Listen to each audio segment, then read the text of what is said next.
causes the differences. They were talking about the Yeah. ionosphere and atmosphere, and that was the reason why no two snowflakes could be alike. Oh, okay. Like that. All right. Maybe after 25,000 years or something like that. All right, are we going? The video is... We will be very short tonight. I would be surprised if we took even an hour, because this is all just introductory, very little astrology at all. We have reached the last of our 4 facets that we are studying, the basic 4 facets of character. And we first began with the personality, which pertains to the physical and the etheric body, the energy that moves the physical and the physical itself. We did not discuss idiosyncrasies of anatomy or physiology, because there isn't enough known about that, and that's way too petty of a thing. But what we did try to do is look at the unique personality that gets built right into the physical body. And so we tried to look at the character of the physical body, because there are some things, some faces are made to smile. They're actually built that way, and there's a character built right into them. It can be changed, of course, over life. If you smile more, you develop more smile muscles, and the shape of your face changes. What we did do a lot of is looking at what the person saw in the general environment. When we talked about the ascendant, we talked about the interface with the external world, and how the personality is formed by what it sees in the world, or what it sees in the world is formed by what the personality is. Then we looked at the emotionality, and we did something a little different than what is done. We tried first to look at the feeling nature, how people sense. Boy, your son is all over the newspaper and everything. He's playing tomorrow night, right? I don't know if he's playing tomorrow night. Yeah, I think so. Yeah, I think at the that one up there where the theater was that they took out, or it's still there, or something like that. I forget the name of the place. And they did a newspaper article on up-and-coming young songwriters, and they had him right in there. Did you see that? Oh, yeah. Yeah.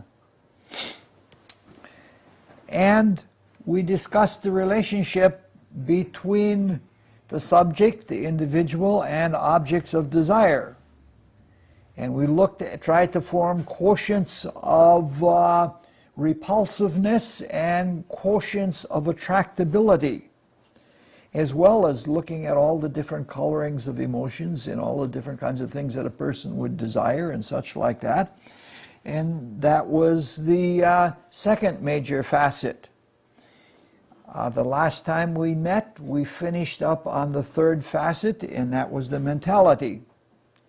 We looked at quite a few different factors in thinking. We didn't look at all of them in every chart, but quite a few different things that you can look at. But most of all, we looked at 3 types of mental consciousness: an abstract or higher mind, a concrete or lower mind, and a reflective or instinctual mind, and that they were associated with Jupiter, Mercury, and the Moon.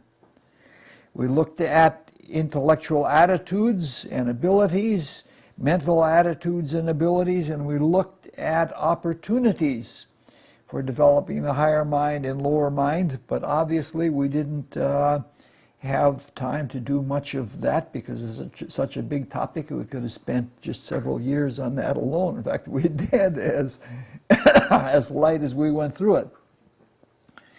What we're going into now is the individuality, spirituality, and creativity. And so that we're going to look at a totally different thing. And when we're done with this, Then we will go through all of the charts one more time and we will synthesize.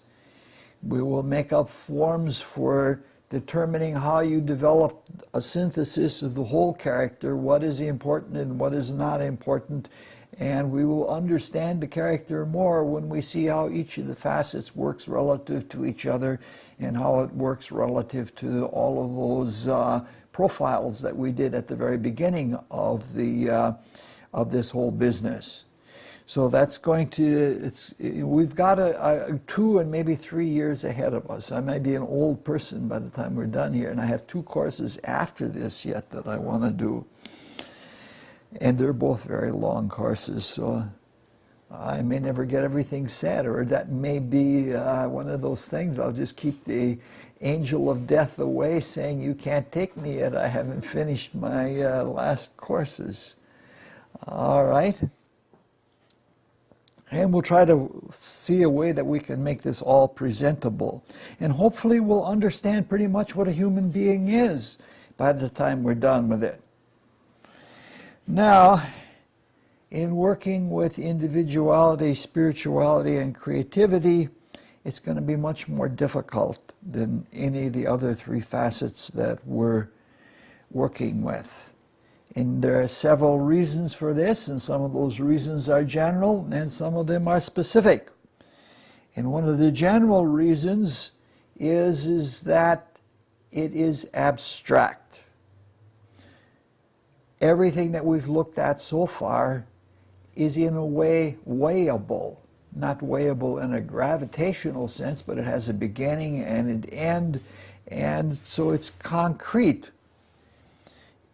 Even that was difficult in some cases because a lot of the things that we were working with are invisible, and our language and our ability to assess the relative strength of things isn't very good for things that are invisible.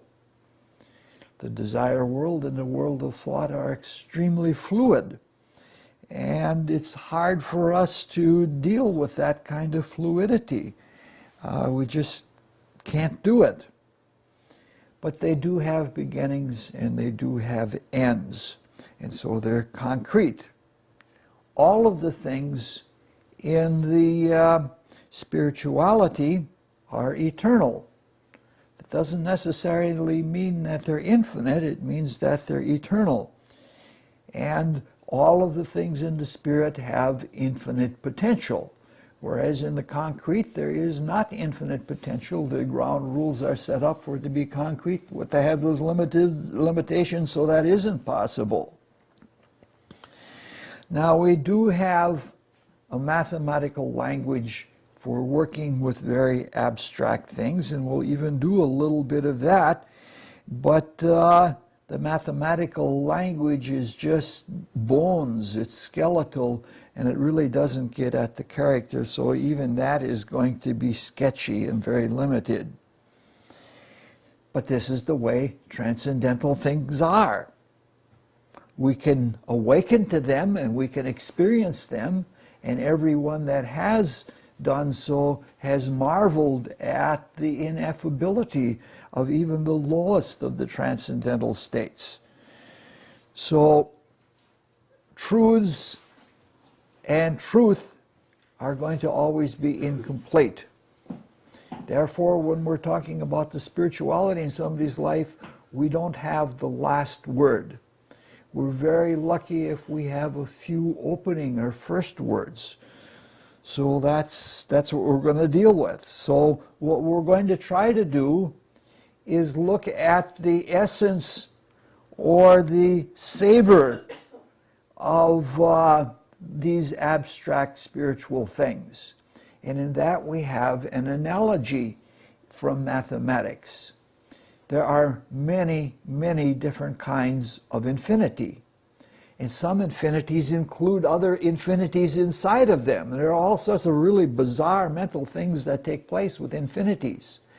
But each infinity has a flavor of its own. It has an internal structure of what it carries on ad infinitum, or what it carries on infinitesimally.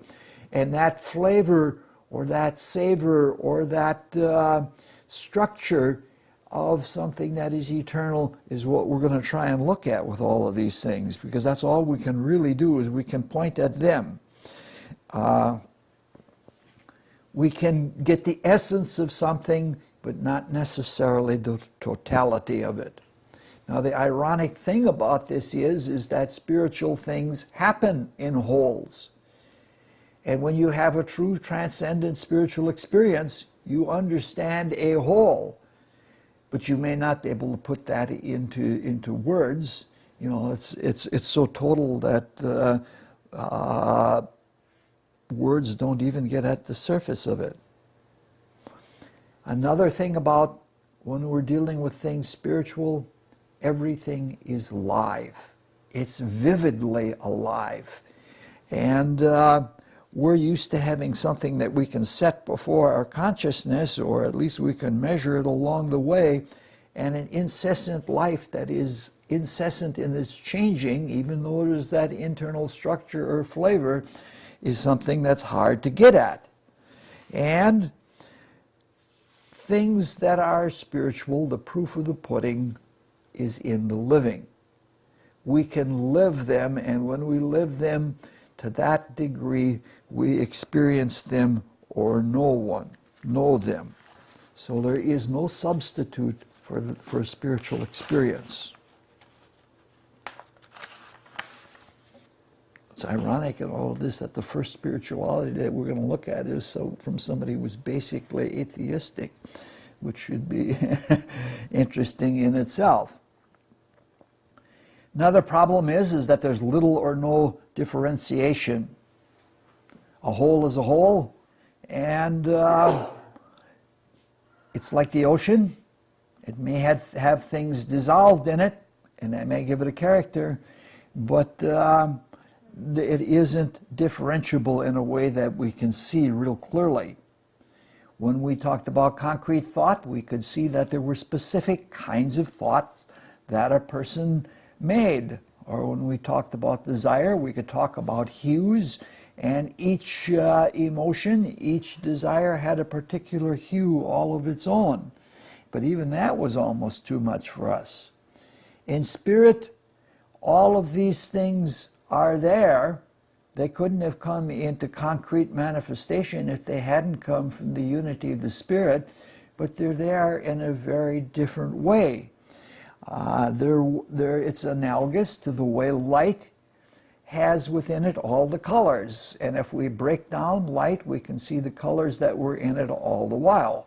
But when we break down the light, and see each of those colors, we see it in a sort of a degenerate state, or in an entropic state where it's going into decay. Whereas the colors that are right within the light itself in abstract are much more live and they're much stronger. And so again, we have analogies, but analogies are all we have to get at that higher kind of consciousness. Even the colors that are in the desire world, that clairvoyance, or even a person undergoing a severe shock can see them. They're beautiful, strong colors, but they're not the same thing as the transcendent one. Things in the spirit are also more vivid. Seeing colors in the desire world stimulates, but it doesn't do it in the same way that spirit inspires. And this is one of the ironies of spiritual things. It is infinitely subtle, but at the same time it is infinitely subtle, it is infinitely powerful.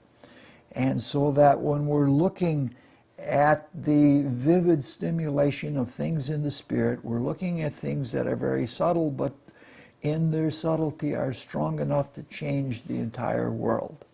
Somebody sent me one of those things that goes around the internet today about a little boy who was a Downs baby, and he was in a class for other Downs children, and he was told to do something very to give something to life every day.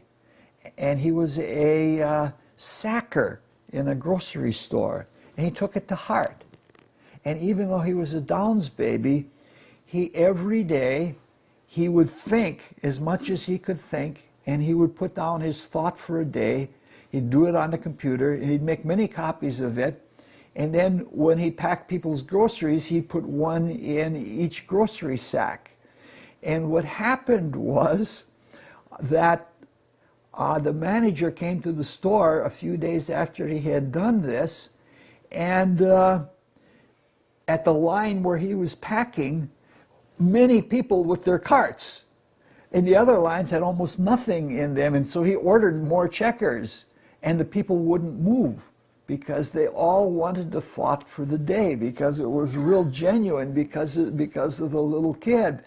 And it snowballed from there, so that people brought other people to the store because, and the man, can you imagine this from a Downs baby? And they increased the volume of sales in the store just because of the thought of the day from the little boy. And he wouldn't allow it to be given to everybody. He wanted to have his personal touch to it. It was really nice. And as a consequence of it, other people in the store, working for the store, started to do different things. And soon the store had a reputation throughout the city that, that no other store had. I don't know how I got off into that, but it's one of those things that you live into existence. You bring in something that is new. You bring in something that has a live character. Everybody knows that when you're dealing with the octave planets, which we're going to be doing a lot of now, you cannot predict for them because everything is new. Each person is going to bring in something new using that very same thing. That you could say that of almost all the planets. Maybe the way Saturn works now is different than it worked 4,000 years ago in India. The societal values have changed, but it's not like Uranus, Neptune, and Pluto who come out with radically different things. So what we're talking about then is live things that are new. In fact, all the changes that happen in the phenomenal worlds come from the spiritual worlds.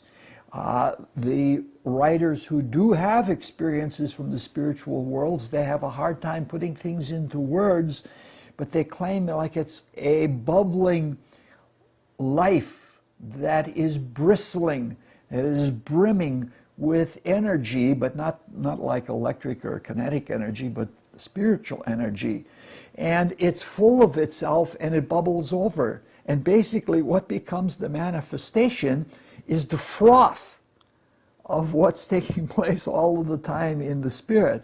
So anyone who has the experience of those spiritual worlds directly or is fully awake in them, even if it's for 1 second of your life, understands this vivid living type of quality, which means that we're always going to have a hard time understanding what the octaves are because they are demanding all kinds of change. So everything that we see around us, even biological life in water that's teeming with life, is like in slow motion. It's like it's turgid, and it's like it has minimal change in comparison. So we as human beings are just veritable beginners in all of this. And we can consider ourselves extremely fortunate if we get just the general idea of what these spiritual states are. Now, because of this, I think we always have to look at the octave planets with humility, because we are so immersed in the material worlds that we might not understand them truly what they are. And we're always subject to error with things astrological, but with the octave planets more so than anything else, because it's a different kind of consciousness than what we're used to. All right, let's try to begin to look at some of this. Let's try to begin to understand the transcendental by looking at the most obvious spiritual reality, and that is self with a capital S, self that extends to the whole of the creation or to the whole of the universe. Now, the first thing we have to do is differentiate between self and personal ego. The self is a spiritual being. It is a focus of the universal spirit, and it has everything of the universal spirit in it, even though that self-focusing focus may not be able to focus everything that it is capable of. Eventually there's no end to it. So what we are saying is that the self of an individual is transcendental. The personal ego is something that is phenomenal. It is a pseudo-being, and it is a very complex psychic entity. We'll talk about it more toward the end, but it has its own ends.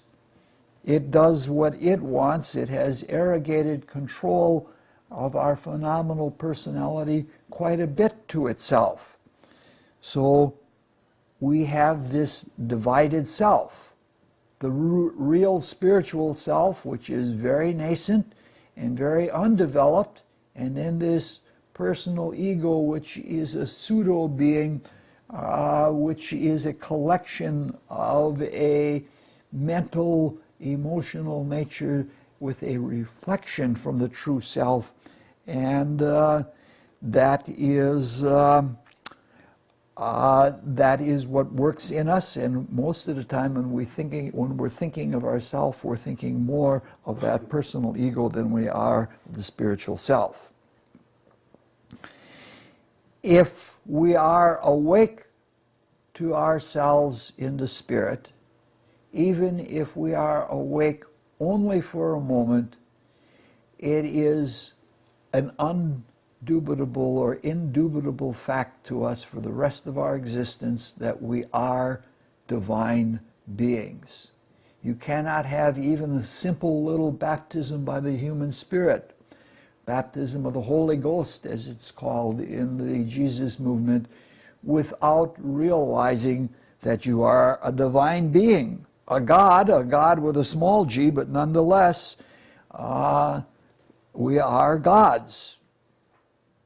So we must, in all of this, I think we have to realize that this may be the most important part of the study that we're working with, because all of the other things of changing the characteristics of the personality are to serve the ends of the spirit. So maybe sun sign astrology, which is all about the self or spirit, isn't so totally wrong altogether. Now, most people do not realize their divine nature. They think it is God, and they're right. And it's like the statement that I believe is from Beethoven, and this is a very poor paraphrasing of it, but I believe Beethoven said that there is something in every creation that transcends the Creator, that the Creator is in awe of. This shows why Beethoven was a good musician and not a good mystic, because if he had been a good mystic, he would have known that that which transcends is the real person, and that little self that is blustery as Beethoven's was, that always had to have its own way, is not the real person, at least until it gets tamed anyway. So what we're trying to get at is the real self. When the person is talking to oneself with a capital S and listening and receiving wisdom, that's what we're talking about. Now, we're going to talk about this in astrological terms, and we are also going to use terms from mysticism. I'm going to use primarily the Occidental terms, because they're the only ones that I'm familiar with, and they are the only ones that are really culturally relevant to me. I am sure that it is in agreement as far as the basic principles with ancient or oriental or all kinds of other schools. It's just that this is more familiar.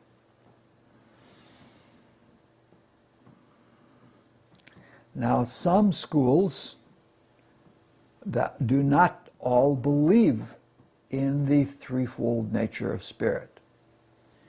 Some schools believe that self, even with a capital S, is an illusion just as much as a personal ego is an illusion. I can't relate to that. This isn't a spiritual philosophy series of talks, and I am disinclined to do so in the first place. The idea of self, or self, is an idea.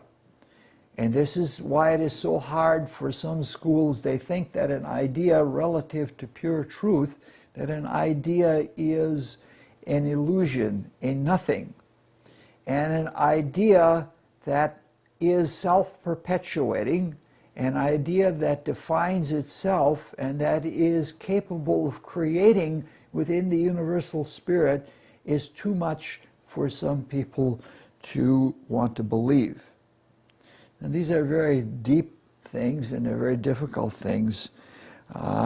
So we don't have any final answers on them. I don't want to sound like I know everything about spirit.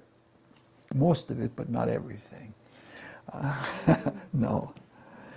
All right. Everything we're going to say is going to be far from being comprehensive. First of all, spirit is. Spirit is spirit,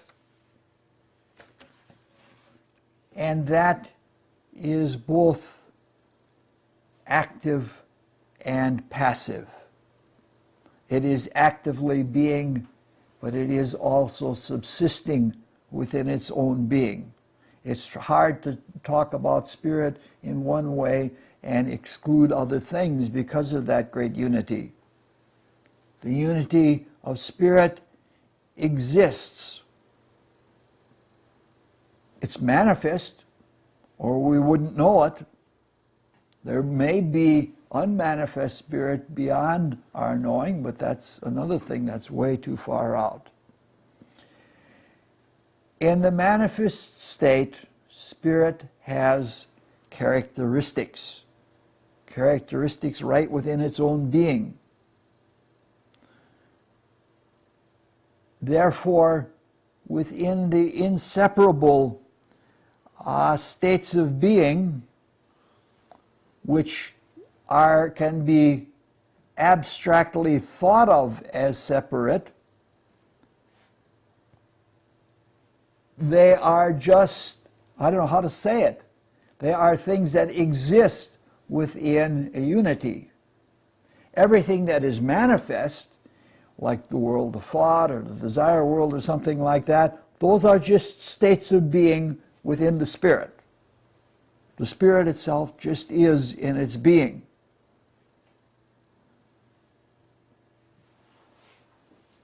Because we are dealing with spirit in manifestation, we want to understand the basic characteristics.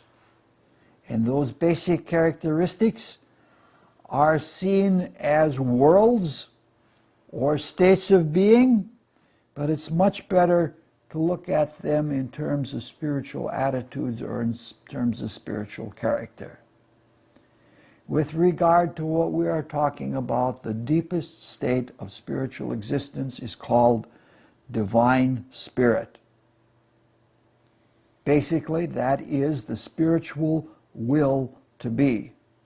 And because things are in manifestation, it is because of the will to be.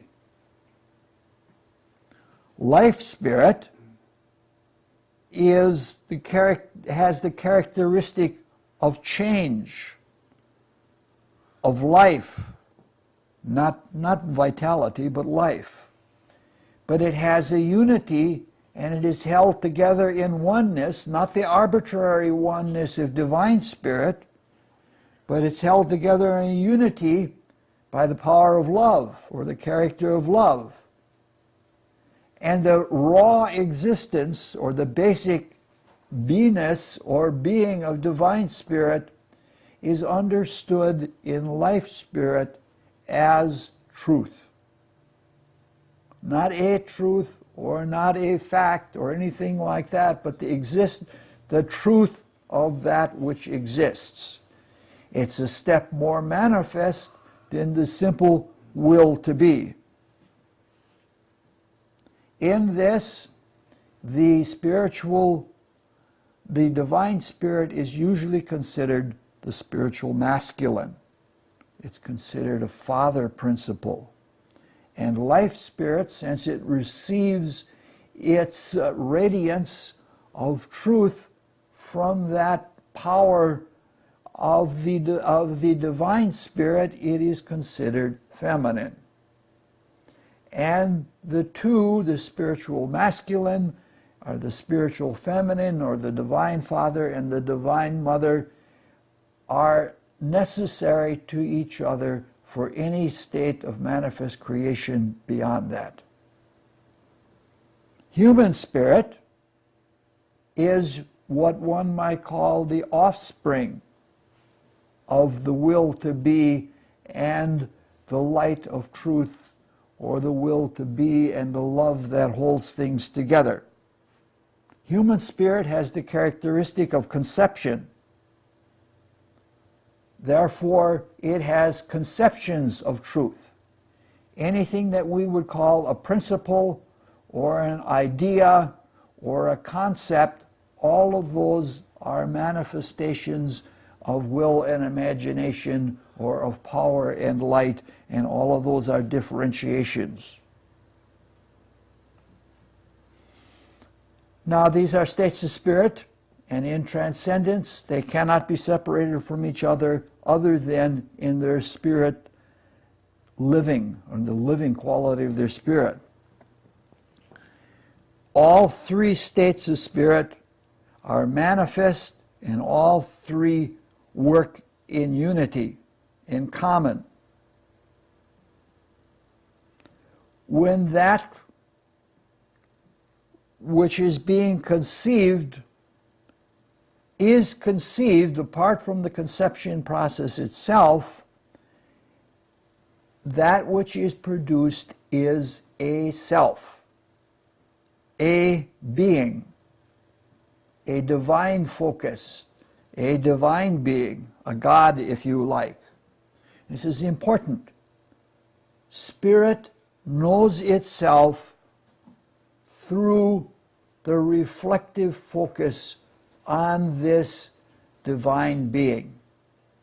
That is to say, there's a tremendous difference between spirit and God. God is an idea. Self is an idea. But by reflecting of that degree of abstract completion, where there is a being, the be qualities or the beingness qualities that are just in pure spirit, they become known to itself.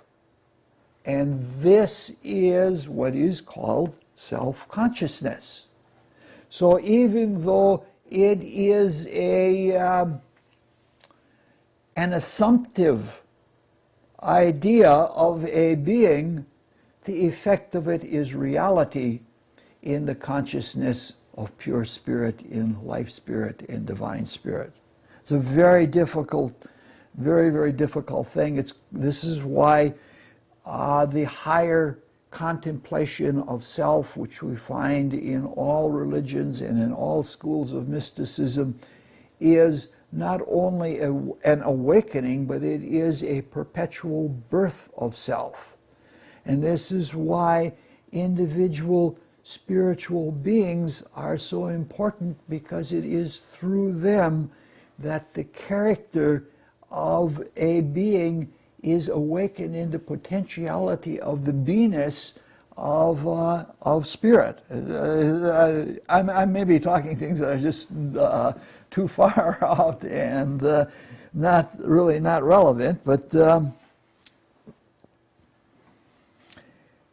because we're dealing with unity, this threefold nature of conceiving and coming to light through this threefold activity, this is parallel on all levels of existence. What we've been talking about is on the lowest level of spiritual existence. There are realms of depth that go much beyond what we're talking about, a transcendence of our transcendence. So, God is a result of the mother-father attributes of spirit. Now it's obvious that these things transcend time, and that these things are capable of being understood only in spirit, in idea at very best. Fortunately, since spirit is one and there is no division, this we all are capable of understanding even the deepest of things, even though our conception may be very, very vague. Now, the unity of analogy allows us to experience and to appreciate these available states of spirit in simpler ways. And one of those ways that is most commonly used is spiritual mathematics. So for a very few minutes, we're going to talk about spiritual mathematics, and we are going to try to relate it to the analogy of self as a spiritual being. You know, I have to get part of my show and tell here. I think I can reach it.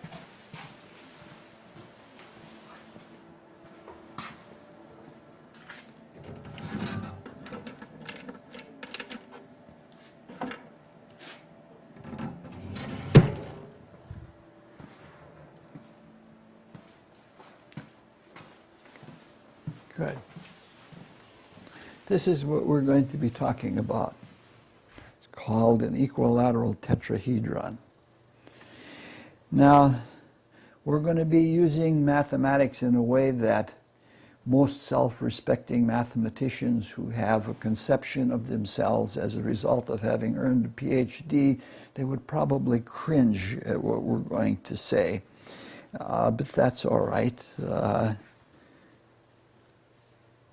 If you're going to have pride about being laughed at or anything like that, you've got no business in trying to grow spiritually. In spiritual mathematics, a straight line is a direction of consciousness. It's a line of consciousness. It is controlled. It is a projection. And each point in that line is a moment of awareness. And if it's directed awareness, it is like deducing one point and then deducing the next from that and the next from that, and you go forward in that way. Curved lines we won't go into because that's way afield from what we're doing. But straight line, according to mathematics, carries on infinitely. A spiritual mathematician would say that a straight line has the potential of infinite extension. And it's only carried as far as consciousness extends it. There's no objectivity. Each point is a point that is made, and it's relative to the last point and to the one that comes after it, but there is no reference to any of the points way before or way after unless one is outside of it. So there really isn't objectivity to linear consciousness. All of linear consciousness is to some extent tangential. It takes you to a place where you don't circle back and come around to something again. Now, if we have two straight lines, we do have a point of reference. It's like a coordinate system. Any point on either of those two lines can be related to the central vortex, to the place that shows where everything is. You know, that's the center of things. It's arbitrary. But there still is not objectivity. You can say it's more on this side than it is on this side, or it's closer to the center or farther away from center, but it isn't a discrete knowing of a place. But if you add a third line, you have objective consciousness. The three straight lines put together, crossing each other, determine an object. And that object is a triangle. And this is analogous to what takes place in spirit. That three different characteristics relative to each other, it isn't just you and me, but three different characteristics relative to each other form an objectivity in waking consciousness. And that objectivity happens to be a trine. And the triangle is the simplest object in any number of dimensions of space that is an object. Now what happens is that the plane in which that triangle is produced in, the entire plane is defined because it's referenced to what everything that is in the triangle relates to everything that is outside of the triangle. So this is objective consciousness, and this is what we're talking about with the will to be, which is like, let me make my line, and then there's always somebody else that crosses you and gives you a different point of view, and finally there is the enclosure that there is a completion or the conception of an idea. Now, out of that, in three-dimensional consciousness, if you put another point, you produce the simplest three-dimensional object that there can be. This happens to be equilateral. And so you have space, three-dimensional space with an inside and an outside, and that third point is an external point of reference that can see the basic objectivity and the self-consciousness of each of the other 3 points that made the concept of a self that is capable of seeing the relationship is seen by that one point, and everything is tied together in a unity of consciousness. And this is why the tetrahedron is called Immaculate Conception. It is a conception of something that is born completely transcendently in spirit. And it is given other names.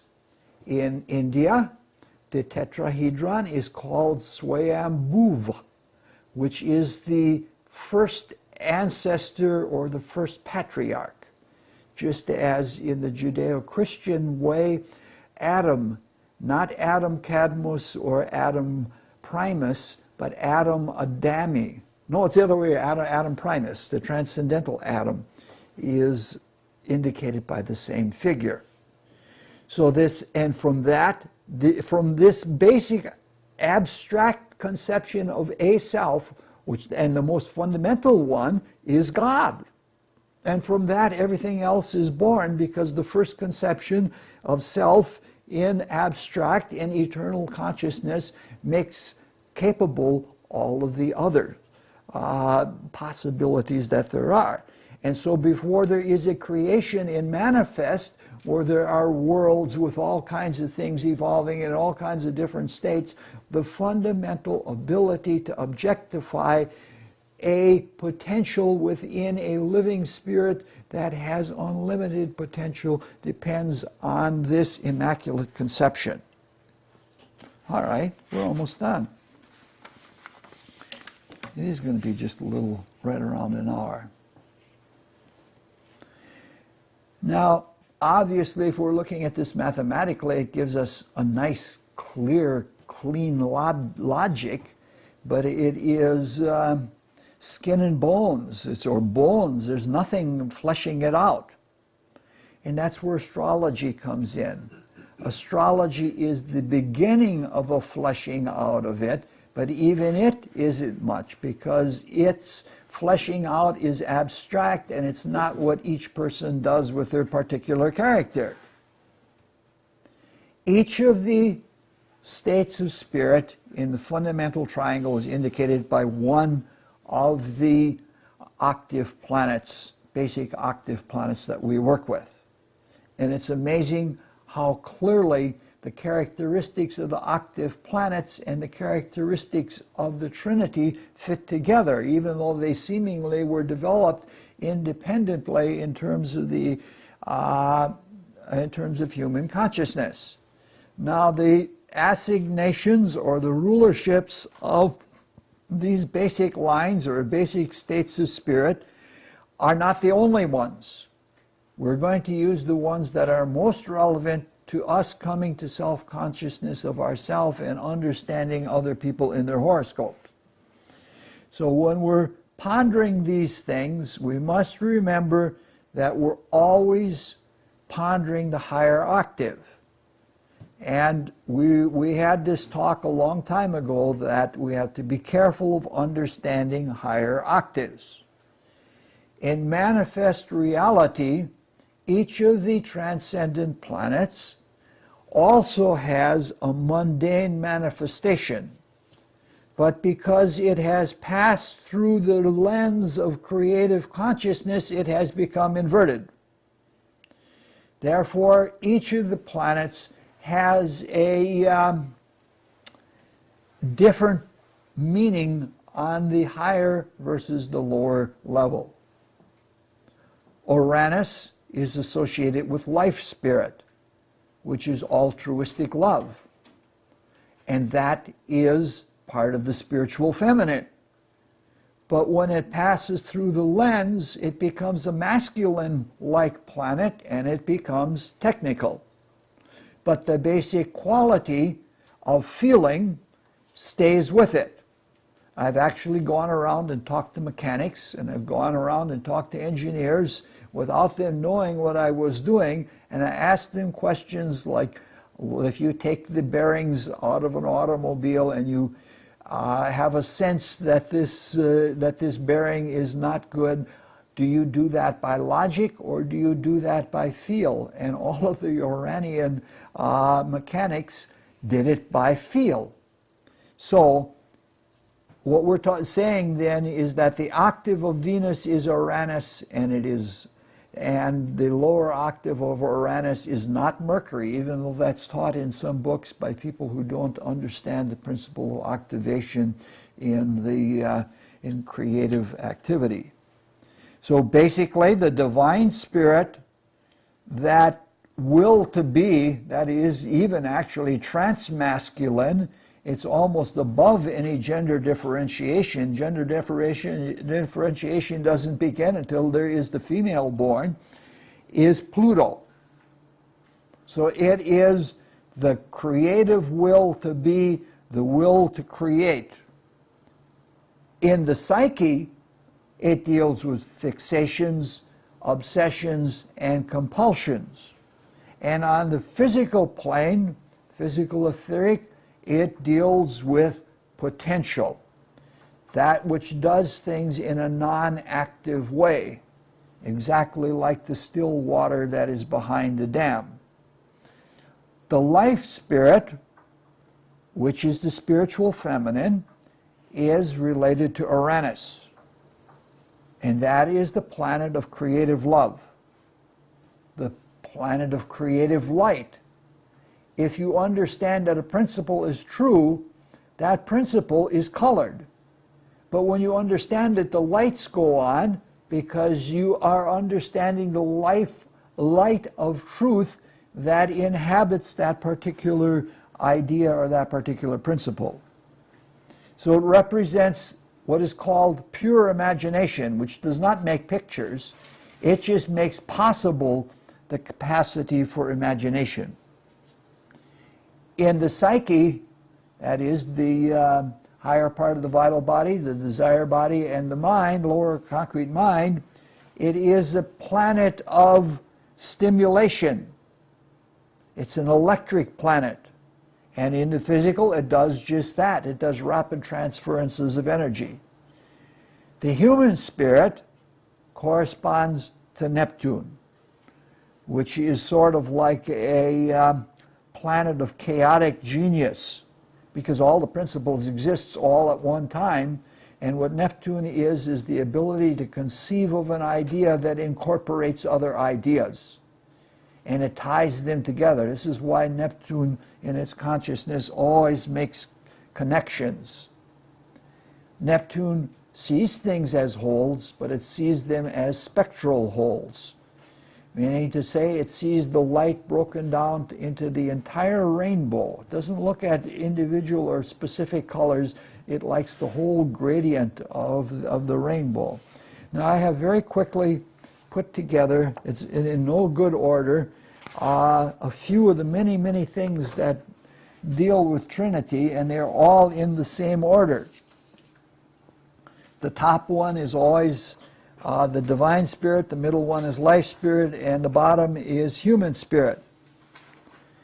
I would like to make a whole book worth of these triads that are found in nature and that are found in philosophy and everywhere else, because something needs to be done to counter the... there's not enough, huh? Oh, there it is. You can have this one when we're done. Something needs to be done to counter the mania that Carl Jung has for four. We have to put a few threes in there. These are very interesting. They are all taken from mostly Western philosophies. I did put a little bit of science in there and a little bit of Eastern philosophy. But willing, feeling, and thinking are the three powers of the spirit. And the thinking part is the abstract part until it has abstracted something to completion. Creation, preservation, and completion, destruction is an ancient Greek idea. The father, the mother, and the offspring, usually masculine. But in some imagings it is androgynous. Creation, emanation, and fabrication is a vertical linear view from the Greeks again. Emanation being the light, and the fabrication is the putting together of separate ideas. Power, word, and motion is from Rosicrucian thinking. It goes as deep as it can go. Invisibility, light, and color pretty much stands for itself. In astrology, fixed, common, and cardinal. The next whole horizontal row is all from the Platonists. Goodness is associated with the divine spirit, beauty with the life spirit, the light that shines through everything with perfect symmetry. And truth is associated with the human spirit.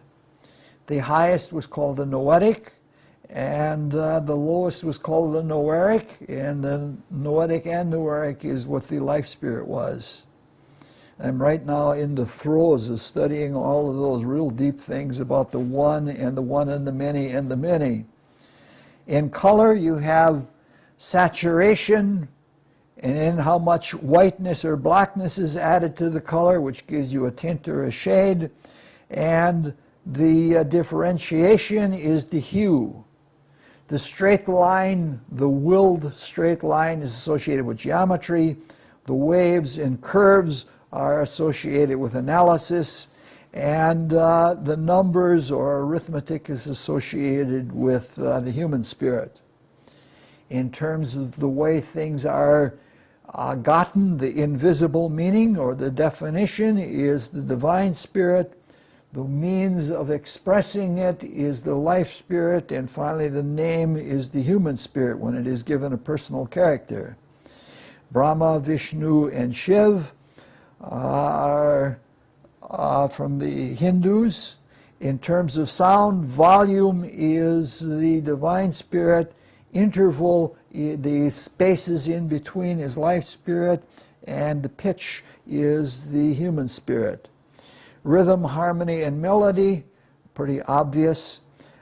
Static, oscillating, and spinning, that's pretty, they're all pretty common to all views. All right, we don't need to spend a bunch of time on this.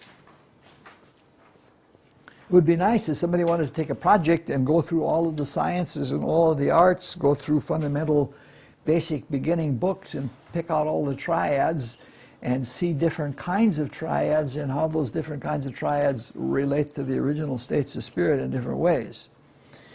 The fourth point always is the sun. That is to say that the potential for the threefold spirit is only a potential until there is a sun, until there is a self. And in the same way that humans can't look into the physical sun, most cannot look into the spiritual sun for their lack of ability to be waking and to face truth that directly. The sun is the center of our solar system, and everything surrounds it. It represents central purpose, whether it is in the higher spirit or in the lower ego. Where the sun is, it is always central purpose. Even though astrologically speaking the sun may not be very strong, and we're going to run into some horoscopes where that is true, it is still the center of self, even if a person is not strongly focused in self. The sun astrologically represents the general will that is available. The potential will is Pluto.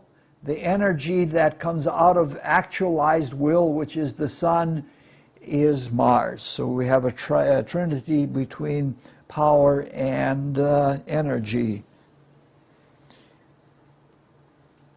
Oh boy. In our human consciousness, we're barely aware of self. We're barely awake. We have much, much awakening to do in our consciousness. And the self is not completely in control of all of its vehicles yet. We all do things we don't want to do, and it always feels like we have a little devil inside of us, which some people try to project outside and say that the devil made me do it or something like that. But it's not in control always of the mind, of the desire body, the vital body, or the physical.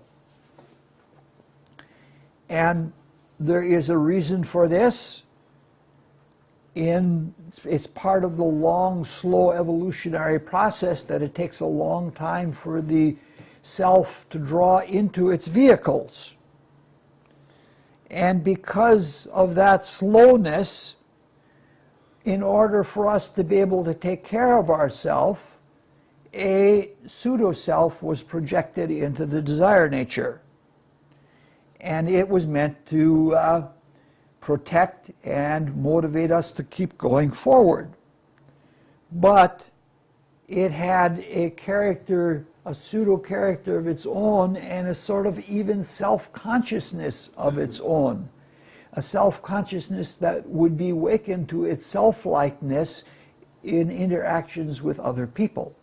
This is why people who have no individuality, and there are such people, there's no spirit in there, there's no conscience, there's no being. They're very, very rare. They need other people to get that sense of self, because their meaning is basically empty. But at any rate, this pseudo-ego, which is also indicated by the sun, functions from the subconscious. And it has its own agenda. And its own agenda is not the same as that of the self. In fact, in order to maintain its strength and in order to maintain its autonomy, it often sets itself against the self. But it doesn't fight with the self, it just uses its influence to direct the individual to do things that strengthen it, like things where it can revel in desire and steal energy from other people, rather than doing the things that are appropriate for the self. So that's the divided self that we find in ourselves. We're constantly at war with ourselves and we're fighting ourselves. And so we're going to look at it and we're going to have to judge in each horoscope which is stronger, the spiritual focus of the sun or the phenomenal focus of the sun.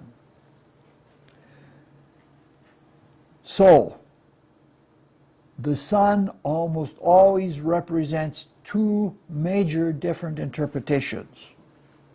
So we want to keep that in mind. I've repeated that now for about 4 times. So it's anytime I repeat something that many times, it's because I think it's important. This will continue this way. Oh no. Chalk dust. Until the spirit has prevailed. Until it has tamed the lower nature and the lower nature works completely in service of the self. And of course at that time we'll have very big self-consciousness at the same time. So this is what our status is, and we're going to look at ego complexes. We're going to say that the sun represents the lower nature and the machinations that it uses are going to be indicated by other afflictive patterns in the horoscope usually. All right, we're going to add more to this, and we're going to look into specific aspects of the spirit when they're relative to what we're talking about. If you want to start looking ahead, let me keep one for me. These are going to be the fact sheets that we look at. If you want to look ahead at the first chart, which I believe is Jay Gould, and we'll begin that next time, you can fill out your own fact sheet. If you want a template for yourself, I can email you one. Just send me an email that you want one. Oh, did we run out? Oh, no. No. All right. Not real quick. All right. And that's about everything I have to offer this time. Question. Yes. You said the sun, Pluto, and Mars form the trinity between power, Available. energy, and you didn't name... Yeah, available power. Pluto is potential power. Suppose... Okay. Oh boy, I'll go good on a video.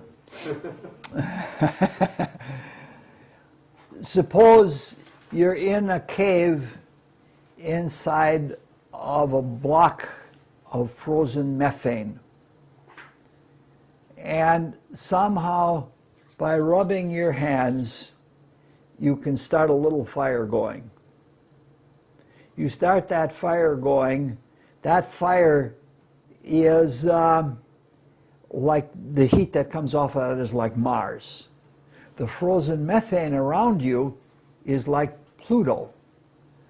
But the part that is melted and becomes available as fuel is what the sun represents. So it is potential power versus like the radiant power of the sun versus the energy that is directed and brought out of that radiant power.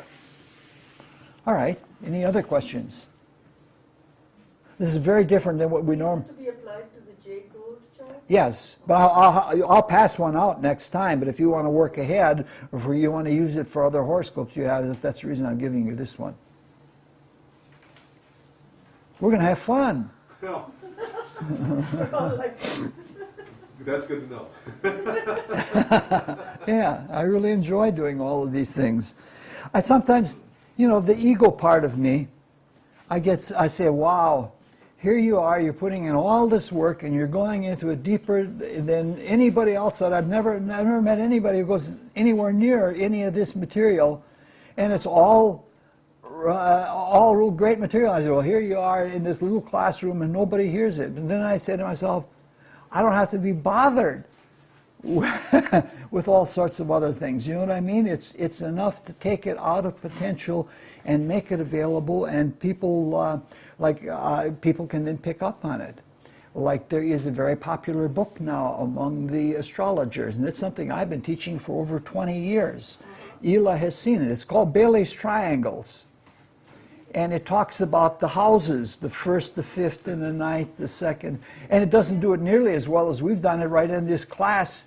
But it's, you know, I never published it. It's in the ethers and other people can pick it up. It took them an awful long time for them to come into print. Yeah. So it's great fun. Thank you very much. Plus you're on TV. What? Plus you're on TV. No, this